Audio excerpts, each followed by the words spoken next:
கூட்டணி விட்டு விலகிறன்னு சொன்ன உடனே திமுக தலைமையிலான அந்த போலி பத்திரிகையாளர்கள் கூவுகிறார்கள், இதில் முதல் 500 கோடி சொத்து இருக்குதான்.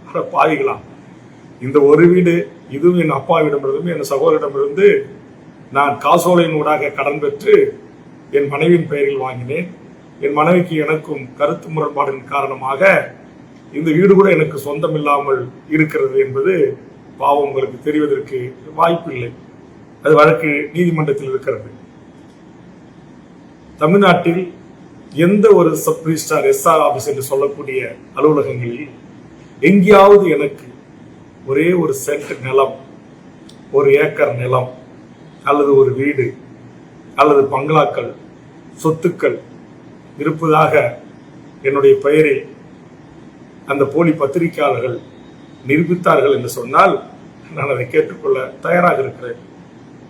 நான் ஒரு தனியார் வங்கி நிறுவனத்திலிருந்து கடன் பெற்று சுமார் 1 கோடிக்கு மேலான ஒரு தொகையை என் கிராமப்புற ஏழை எளிய மாணவர் செல்வங்கள் இந்த ராக்கெட் ஏவுவது எப்படி